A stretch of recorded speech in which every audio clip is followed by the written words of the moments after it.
Terus ini yang mutawatir juga wa yakuna dinu lillah. Di sini juga iya. Wa yakuna dinu lillah. Nah, semuanya yang saya tunjukkan ini mutawatir gitu loh. Nah, sementara dia hanya menunjukkan satu. Nah, kalau dia mau membantah Quran itu nggak asli atau dirubah-rubah atau berhasil dirubah, ya tunjukkan 10 begini dong. Gitu. Tunjukkan 10 begitu. Kalau soal yang dibahas kiroah, kalau yang dibahas diangkat dari kiroah, tunjukkan varian reading yang ke-8. Karena kan Al-Quran diturunkan dalam 7 ahruf, kan begitu? Betul nggak? Ini lagi ngecek saya. Iya. Jadi teman-teman diingat-ingat ya, ini bantahan untuk mereka gitu loh. Katanya si Jack, oh kalau bahas kritik teks bunuh diri gitu katanya si Jack. Waduh, padahal nggak bisa baca dia yang ngomong bunuh diri. Gimana ini ceritanya? Nggak masuk akal gitu. Coba aku kritisi manuskrip Bible, ya kan? Nih contoh. Oke lah, aku pakai yang Codex Vaticanus saja yang nggak ada transkripsinya. Kalau Sinaiticus kan ada transkripsinya aja, oke ya. Ini nggak ada transkripsinya sama sekali teman-teman ya. Kita cek ya.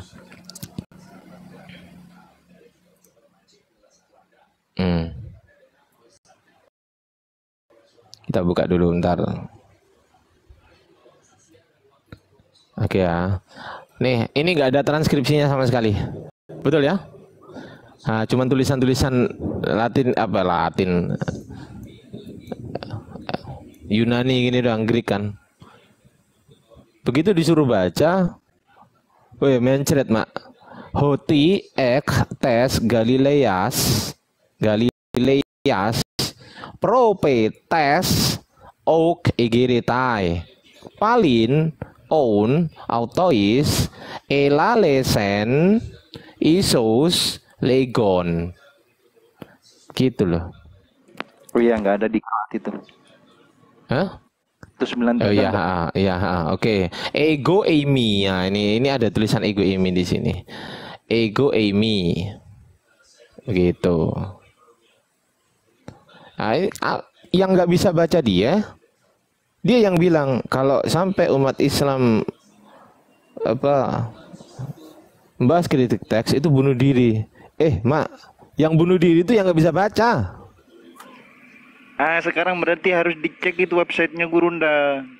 Enggak. Tenang aja. Kalau websitenya ini ya wallahu alam ya. Tapi yang jelas apapun websitenya bagaimanapun juga, ya kan? Bagaimanapun juga. Yang pertama, ini gambarnya udah kayak gini, ya kan? Yang kedua, andai pun ini gambarnya bagus sekalipun, kalau ini ada tambahan begini dan hanya ada satu ini ya nggak diakui lah. Wong syaratnya Quran itu mutawatir, gitu loh. Syaratnya itu mutawatir, nggak bisa, beda. Quran kita itu beda. Itu beda dengan apa? Di Zoom coba digedein. Bacaannya kayaknya nggak yakin saya sama yang dia bilang tadi. Dia tuh ngambil dari ini, ngambil dari yang sudah rangkumannya siapa gitu loh. Dia ngambil begitu, bukan berarti dia nyari sendiri, enggak. Ini ada tambahan ini. Terus ini Allah lillahi. Itu nah, kan ada nih. Jadi wayakuna nah itu yang gelap itu kan bisa jadi wayakuna dillah sambungannya. Mana? Enggak. Udah cek kok. Enggak bisa. Ini loh. Iya. Ini loh, ada ini loh. Ya kan? Harusnya kan setelah wayakuna dinulillah, harusnya kan gitu. Wayakuna dinulillah dari sini kan harusnya. Ini nih. Wayakuna dinu lillah harusnya lah. Ini ketambahan ini. Ketambahan ini intinya. Masih Ah, ah. saya nggak yakin, masih nggak yakin itu. Loh, ya makanya cara jawabnya begini. Apapun manuskripnya, ketika tidak mutawatir selesai. Gitu loh. Gak bisa kemana-mana karena syaratnya Quran harus mutawatir. Begitu. Soalnya nih saya lagi buka nih. Ini buka bahasannya si Marin van Putten soal ini. Manuskrip yang dam itu, dia bilang nggak ada kesalahan. Adapun yang dipermasalahkan itu soal ada tanda titik di bawah huruf dal. Soal itu. Nah itu tetap tidak merubah makna semuanya. Kalau menurut dia. Ini orang pakar manuskrip Al-Quran ini yang ngomong. Itu dia udah pernah bahas soal manuskrip. Ya, darnya itu dari yang apa dulu? Damnya dam apa? Ini kan damnya beda-beda manuskripnya. Gitu loh. Aku udah cari tadi yang manuskrip ini hanya ditemukan di sini. Itu nomor satu. Kedua, kenapa kok bentuknya kayak gini? Gitu loh. Ya, karena subhatnya itu sih, karena ada subhat seperti itu, makanya satu subhat yang ada tambahan itu ternyata diverifikasi dari manuskrip yang lainnya, yang mutawatir, terjadilah bahwa yang dia subhatkan itu gugur gitu loh.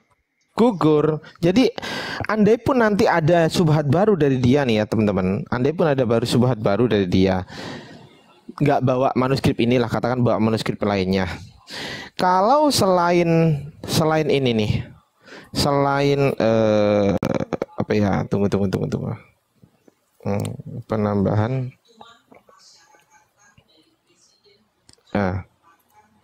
Ini aku tadi udah baca ini.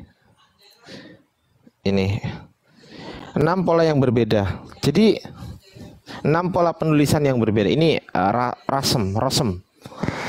Di sini ada, kalau ada tambahan alif, tambahan ya, tambahan wawu, tambahan lam, ya, alif, wawu, ya, apa tadi? Alif, ya, wawu, dan lam. Nah, alif, ya, wawu, dan lam. Kalau ada tambahan ini, itu bukan menggugurkan karena ini rosem, pola penulisan, gitu loh. Ada memang Al-Quran yang di sini ada alifnya begini, yang enggak ada, tapi apakah dibaca beda? Enggak, sama, enggak dibaca gitu loh, alifnya itu. Paham enggak maksud saya? Hanya rasemnya aja yang beda. Hanya rosemnya aja, gitu loh. Bukan berarti alif ini jadi huruf dibaca sendiri, enggak alif, enggak. Ini kan banyak contohnya kan teman-teman, banyak contohnya pengurangan huruf alif seperti ini nih. Ini pengurangan seharusnya begini. Nih, seharusnya begini nih. Oke, jadi begini. Ini kan Ar-Rahman. Setelah mim kan nggak ada alif ya. Ini setelah mim ada alif, betul nggak? Oh iya betul. Nah, ini contohnya. Jadi ini nggak berubah makna, sama aja. Gitu loh. Lah, kemutawatiran Al-Quran kata Ustadz Wafi tadi itu begini. Aku tulis di sini ya.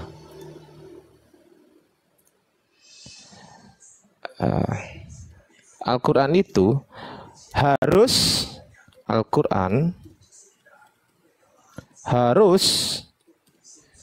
mutawatir secara lafzi dan maknawi. Nah, kemutawatiran Al-Quran itu harus mutawatir secara lafzi dan juga maknawi. Begitu. Kalau hadis itu boleh lafzi, boleh maknawi. Kan ada tuh hadis mutawatir. Nah, kalau Quran harus mutawatir secara lafzi. Ini lafzi ini maksudnya lafadznya, dan juga maknawi. Nah, kalau yang ini tadi, mana tadi?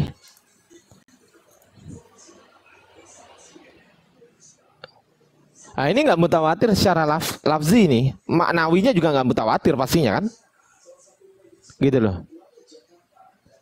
Ini tiba-tiba ada di sini. Itu jadi terbantahkan. Pokoknya yang nggak mutawatir, apapun manuskrip yang nggak mutawatir pasti terbantahkan gitu loh. Sama seperti kemarin dia ngangkat ini nih teman-teman. Tunggu ya, aku buka link tab baru ya. Nih, dia kemarin bawain surat berapa ya? Tunggu, aku buka di sini deh. Si cek citah ininya. Kritik teks, syubhat. Nah, ini. Aku buka ya. Oh ya, Samarkan. Nah, ini. Samarkan. Seperti ini nih. Disamarkan ini.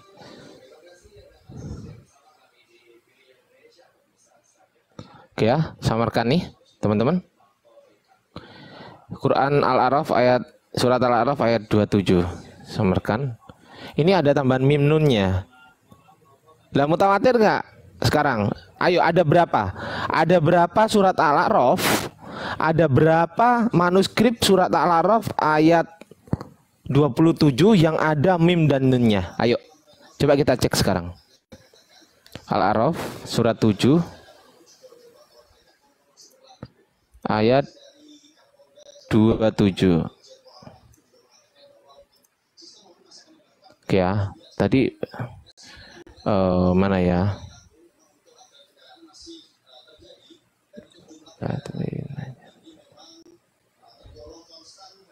Oh ini. Liyuriyahuma sau. Ini kok kesini sih? Mana tadi? Oh iya. Liyuri. Nah ini. Liyuri Yahuma sau. Ah, ini ada teman minnya kan? Ustaz Taufik, afwan Ustaz, saya lagi menjelaskan ilmu antum. Kalau antum mau naik, monggo Ustazku. Oh aduh, ini yang kemarin dia bawa Ustaz Taufik. Ada tambahan mim dan nya Ustaz Taufik. Ini udah aku catat Ustaz Taufik, seperti yang antum sampaikan. Al-Quran harus mutawatir secara lafzi dan juga maknawi. Begitu Ustaz. Afwan. Oh, udah dimarahin ntar gua kalau nggak sesuai. Gitu, teman-teman. Naik Ustaz Taufik naik. Aku nggak berani jambak, barangkali beliau sibuk. Kalau beliau mau naik ya pasti gue naikin lah. Tapi tadi live beliau barusan. Iya, siapa tahu beliau pakai api 2. Ayo. Itu. Aku nggak berani banyak omong intinya. Ah, gitulah intinya. Ini manuskrip yang dia bawa. Tapi kalau yang ini udah jelas, ini ada nama penambahnya namanya Bentaur.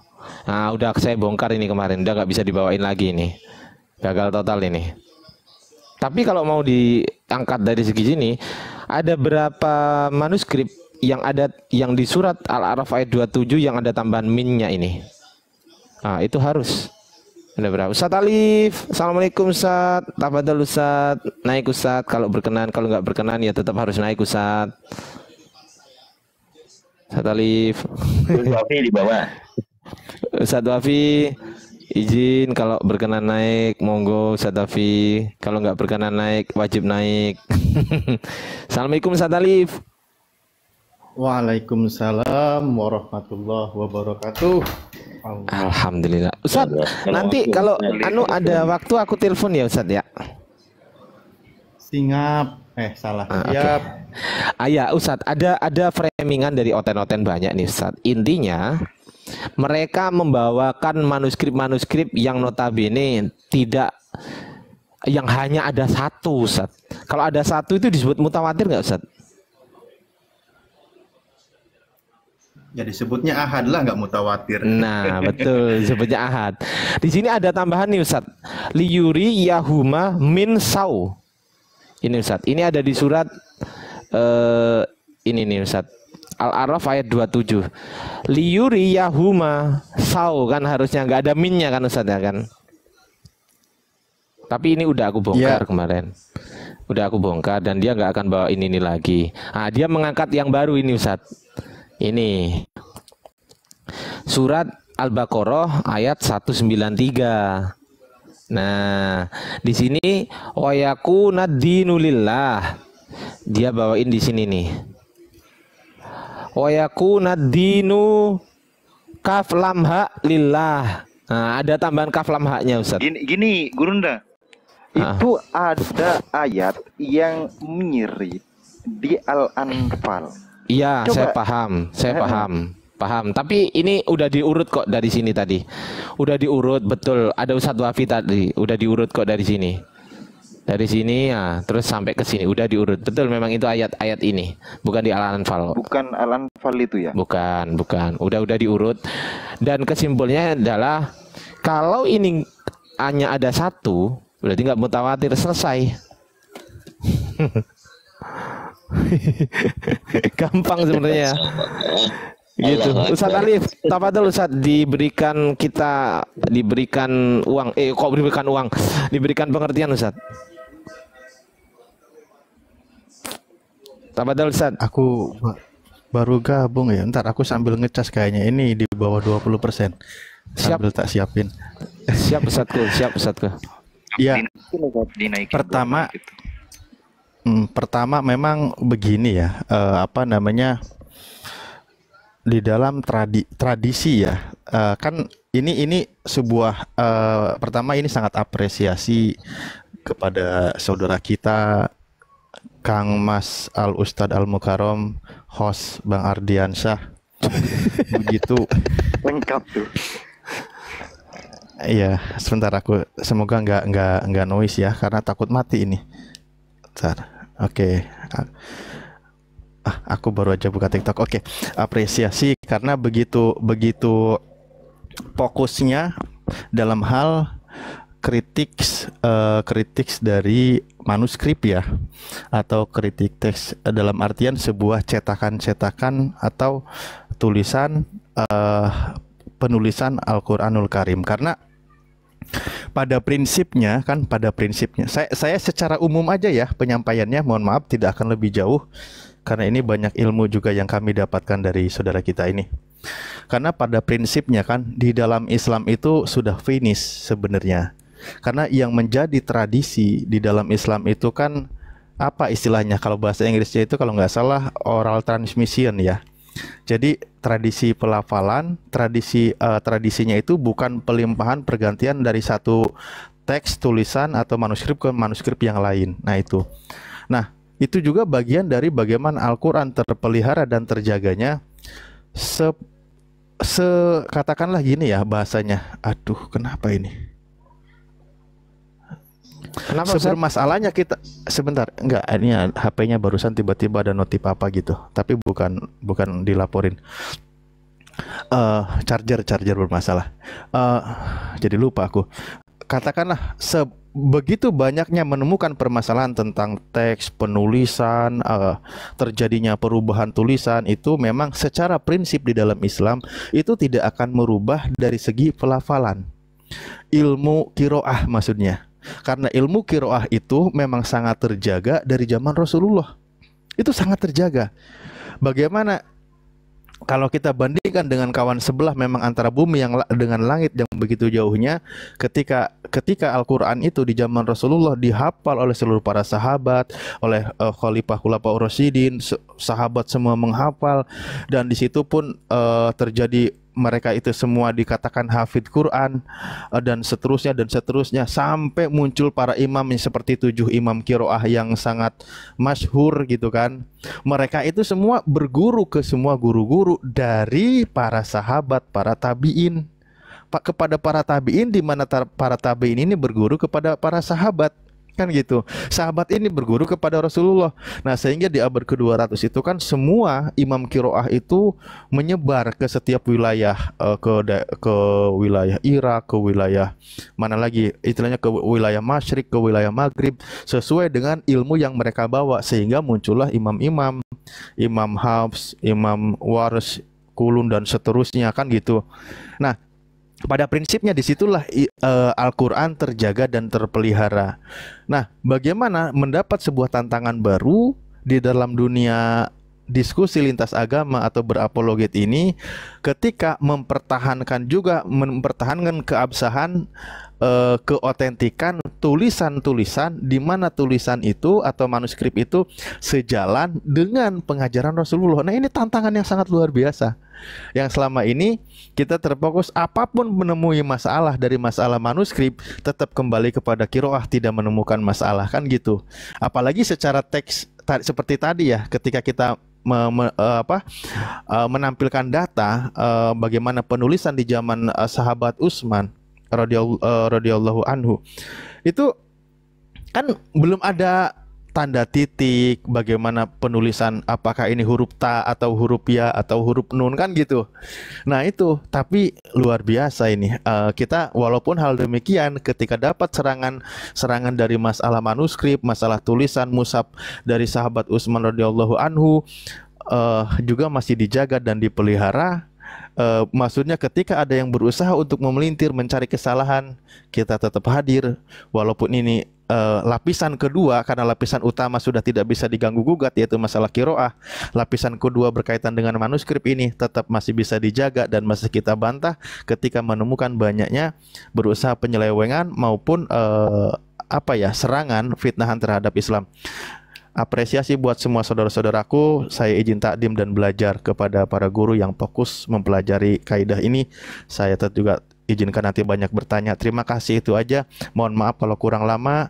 Assalamualaikum warahmatullahi wabarakatuh. Kembali standby. Waalaikumsalam warahmatullahi wabarakatuh. Bisa aja Ustaz Alim. Ini sudah 137 ya, saudaraku. Coba mungkin yang dari saya bisa dibukain dulu. Tapi boleh. Nggak usah dibagi ya. Ini bahaya itu. Enggak, antum mau buka aja, aku gedein, nggak apa-apa Kang Dito. Laptopku di ini. Bisa nggak dari situ? Oke, Kang Dito, siap Kang Dito. Siap. Apa ini? Oh, yang ini scripture ini. Iya. Ya, tanda di bawah pegangan. Izin Ustaz Alif ya. Mana ini kameraku? Oh, ini ya. Betul. Nah, jadi tadi ada yang settingan di bawah, katanya peristiwa kebenaran Bible gitu ya. Tapi kalau mereka membaca ini pasti melongo. Oh, kok kayak gini ya, ternyata Bible itu ya. Oke. Wrote Jadi explicitly on this teaching. Oke. Aku pelajari dulu ini kalau gitu ya.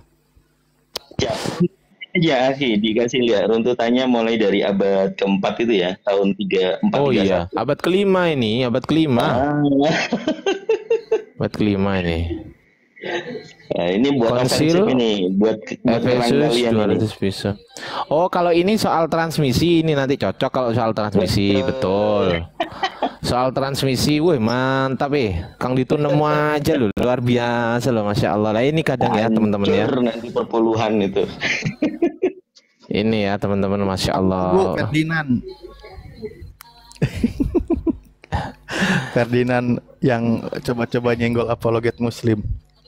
Ferdinand, oh iya. Nah, teman-teman Muslim perlu diketahui juga ya, bahwasanya di tempat mereka pun nih teman-teman, di tempat mereka pun itu begitu banyak sekali perubahan-perubahannya. Bahkan si penulis ini juga, si penulis Codex Vaticanus sampai jengkel. Udah tahu ya, pada ya, Ustadz Alif udah tahu ya, ini sampai jengkel sehingga menulis di sebuah catatan pinggir, Ustadz. Belum tahu kalau kalimat sampai jengkel ini. Oke, 15-12. Kita buka ya, halaman 15-12. Halaman 15-12. Nah ini. Oke ya, ini penulis manuskrip ini sendiri, penulis manuskrip pada tahun 1209, penulisnya ini sampai jengkel. Sehingga menulis begini nih. Ama testate kaikake apeston palayon metapoyi, artinya adalah bodoh dan penipu, tinggalkan bacaan lama dan jangan merubahnya. Itu artinya, Ustaz. Ini aku buka datanya ya. Tunggu. Tapi di mana ya? Aku lupa. Si. Aduh, saking banyaknya ini. Itu artinya adalah bodoh dan penipu, tinggalkan bacaan lama dan jangan merubahnya. Begitu. Oke, ada transmisi kalau nggak salah. Transmisi Bible, bukti Bible dirubah. Ini aku kasih sini dulu. Oke ya. Ini aku ada dua source ya sebenarnya teman-teman ya. Ini source yang nggak aku suka, tapi ternyata bener. Maksudnya ada sesuatu yang bisa kita ambil bener. Ya, kalau yang rata-rata nggak bener, nah ini ya kan. Ini coba kita cocokkan dulu, bener nggak kata dia. Kalau nggak bener nggak kita pakai kan. Di Pix 15:12 setelah Ibrani 1.3 berisi catatan pinggir begini nih. Bodoh dan penipu, tinggalkan bacaan lama dan jangan dirubah. Apa bacanya? Ama testate, kaikake, apeston, palayon, meta, poye. Coba kita cek halaman 15-12. Bener nggak kata si ini nih? Kita cek halaman 15-12. Halaman 15-12. Betul? Setelah Ibrani 1 ada catatan pinggir. Nah, Ibrani 1.3 sorry. Ada catatan pinggir tuh. Ya, catatan pinggir ya. Mungkin Oten ini nggak nyampe ke sini nih. Nggak. Ini Ustaz. Ini Nggak. bodoh dan Teman-teman penipu. Oten di sini. Lanjut Ustaz. Makanya kaget dia. Enggak, maksudnya dia bakalan kaget ini nemuin data-data kayak gini nih. Iya Ustaz. Lanjut.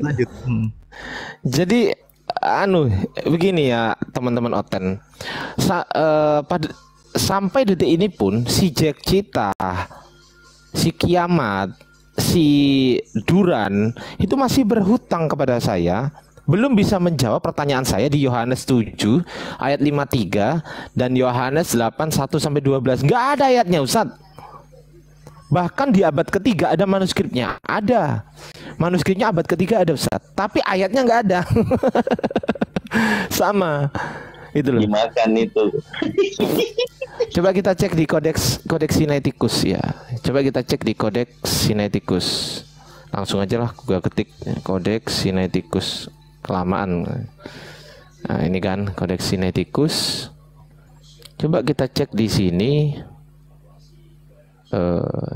Inggris saja.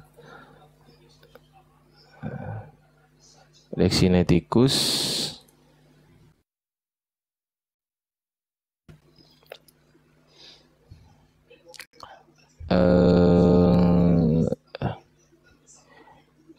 Yohanes, teman-teman bisa buka ya di bawah ya, bisa dicek ya. Yohanes 7. Oke ya. Ayatnya hanya sampai 52 nih di sini. Ya. 52 ayatnya. Tunggu, ada yang minta naik, aku naikin dulu ya. Oke, Bang Demian. Assalamualaikum Bang Demian. Oke ya. Kita cek di Alkitab Sabda kan, Yohanes 7. Ini perikop adultery Ustadz. Ini perikop perempuan yang berzina. Nah, kita cek di sini. Yohanes 7-nya ternyata sampai berapa? 53. Kemudian langsung diangkat ke Yohanes 8 ayat 11. Wih, segini ini bukan cuma tambahan kata ini tambahan buku ini. Ini tambahan perikop ini. Bukan cuma tambahan kata ini. Wih, segini banyaknya tuh dikarang siapa lah ini. Ya Allah ya Rob. Coba kita cek teman-teman. Di Codex Sinaiticus, ini sampai detik ini ya, sampai detik ini. Duren nggak bisa jawab. Jack Cita nggak bisa jawab. Kiamat gak bisa jawab, apalagi Juli Tunus sama Erben. Manusia PDF, manusia PowerPoint. Nah, kita cek di sini ya, Yohanes 7 ayat 52. Bener nggak? Hanya 52. Kita cek di transkripsinya, ternyata bener. Hanya sampai 752, terus 8:12. Kita cek bahasa aslinya deh. Ya, kita cek bahasa aslinya. Kita cek manuskripnya, oke? Kita cek manuskripnya. Di sini kan berbunyi begini nih. Hoti, Propetes, Ektes, Galileas, Auk, Egeretai ya. Oke, kita cek di sini ya. Bener nggak ini? Kita cek ya. Nah ini. Hoti, Propetes, Ektes, Galileas, Auk, Egeretai. Setelah Egeretai, apakah Yohanes 8 ayat 1? Ternyata Palin. Palin ini, Pali atau Palin, ini Yohanes berapa? Coba kita cek. Palin ya.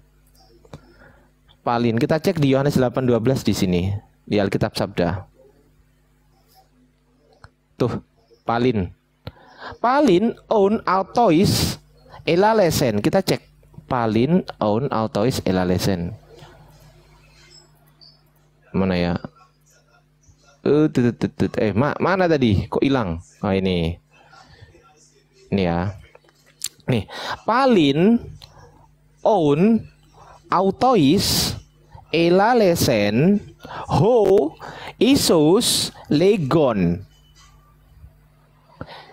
Oke, legon. Nah, ternyata Palin on autois elalesen ho isus legon ini ada di Yohanes 8:12. Gak ada di Kodeks Sinaiticus. Coba kita cek di Kodeks Vatikanus sekarang. Halaman 1361. 1361. Kita cek ya di sini ya. Nah, oke, di sini hoti, ektes, Galileas, Propetes, Auk, Egeretai. Setelah Egeretai, ini ada tulisan 8. Ternyata Yohanes 8 ayat berapa? Palin on autois elalesen isus legon. Lah, Palin berarti ayat 8:12. Tiba-tiba Ustadz, tiba-tiba ya, bati-bati. Tunggu, aku buka di sini di kritik teks ya, oke. Tiba-tiba di Kodeks Bezai Ustaz, abad kelima ya. Tiba-tiba di abad kelima. Oh, Kang Chan. Oh, sorry. Kang Chan. Sorry Kang Chan. Aduh, udah. Tiba-tiba di abad kelima Kodeks Bezai, tiba-tiba muncullah Yohanes 7:53 dan Yohanes 8 ayat 1, 2 dan seterusnya.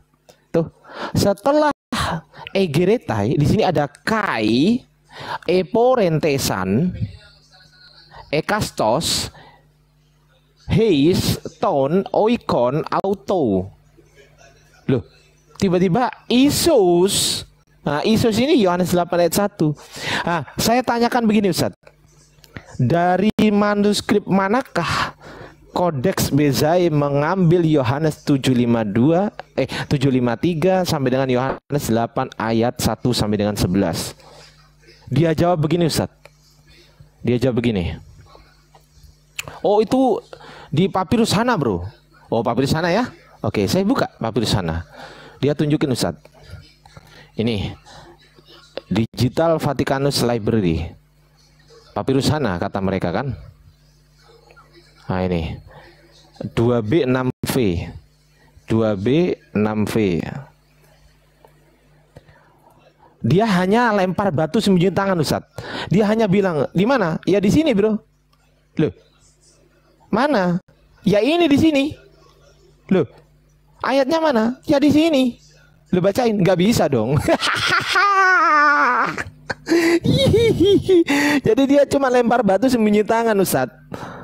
Si Joseph juga gitu. Si Joseph lempar batu sembunyi tangan. Ketika ditanya di mana, enggak tahu. Setelah saya baca di sini ini enggak bener. Ini Yohanes 7 ayat 49 sampai dengan Yohanes 8 ayat 22.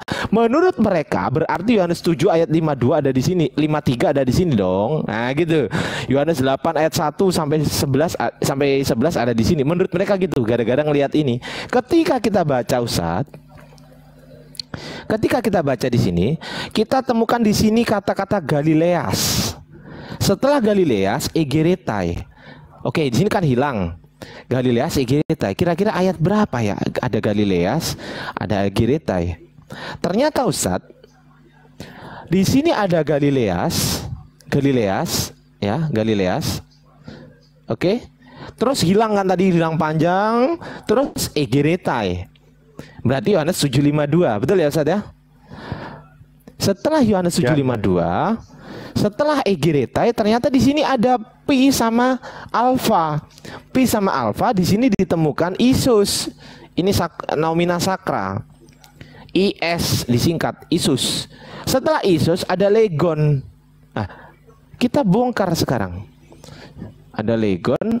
Begitu kita buka di sini Ustadz, ada P sama A, ada pi sama A, bacanya adalah palin, terus menemukan Isus, tuh, nomina sakra, dan legon, berarti ayat 8, 12, ayat 8, 1 sampai 11-nya nggak ada, berarti datanya hoax, begitu, Ustaz. Lanjut yang lain. Hancur perpuluhan. Demian, Waalaikumsalam Kang Chan. Assalamualaikum Bang Demian. Lanjut. Waalaikumsalam warahmatullahi wabarakatuh. Bang Ardi, Masya Allah, Masya Allah. Pokoknya Bang Ardi itu bahaya kalau buka laptop itu. Asal diskusinya bisa jujur, pasti mereka mengakui. Yang sudah mengakui ini hanya satu orang saja, yaitu Jack Cita. Yang lain nggak mau mengakui. Si Joseph membawakan ini narasi, saya bantah itu kan. Saya dites baca Ustadz, dites baca manuskrip, saya baca. Gitu. Lanjut, silakan teman-teman.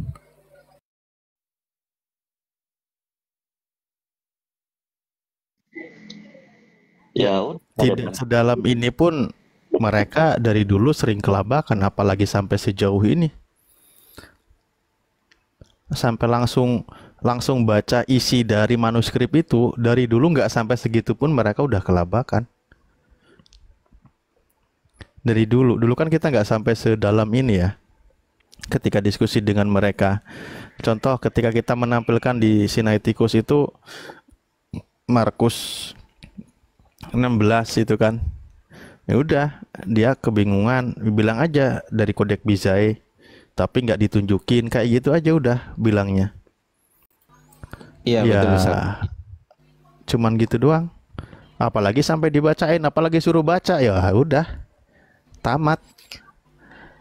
Menurut antum adil nggak Ustadz ketika kita tanya, tolong tunjukkan di mana manuskripnya yang berisi Yohanes, katakanlah Markus ya, jangan Markus lah, yang anu aja, Yohanes 7:53 sampai Yohanes 8:1 sampai 12. Kemudian dia membawakan manuskrip Ustadz nih. Nah, ini manuskripnya bro gitu. Setelah ini coba yang sebelah mana? Terus dia jawab gini, iya itu di situ. Kira-kira butuh dikasih botek gak Ustadz gitu Ustadz? Kalau kita buka kan dari dulu, iya, memang nggak ada kan, sama kita dari dulu pegangannya sebenarnya Sinaiticus sih, nggak sampai sebegitu banyak kodeks yang dipegang dan nggak sebegitu dalam pemaparannya seperti yang Mas Ardi jelaskan ini. Ketika di Sinaiticus kita buka memang Yohanes 8 itu kan langsung ke 12. Aduh, lupa ngecas lagi tadi. Langsung 12, 1 sampai 11-nya memang nggak ada. Iya, tapi kalau hanya bernarasi di situ, Ustaz, mereka pasti bilang gini, oh itu ada di kodeks lain, bro, ya, gitu. Nah, kita sekarang nyerangnya nggak di mana didabatnya, enggak, Ustaz. Justru malah kodeks lain yang sebelum dia sebutkan, kita sebutkan dulu, Ustaz. Kita sebutkan dulu. Di Sinai nggak ada, di Alexandrinus nggak ada, di Vatikanus nggak ada. Udah saya bacain semua. Tiba-tiba muncul di Kodeks Bezai. Nah ini pertanyaan saya. Kodeks Bezai ini mengambil dari manuskrip mana? Yohanes 7:53 dan Yohanes 8 ayat 1 sampai 11. Sampai mencret itu yang namanya Fek Duran itu. Fek Duran sampai mencret gak bisa jawab, malah dia bawa narasi yang notabene datanya itu mendukung data dari saya.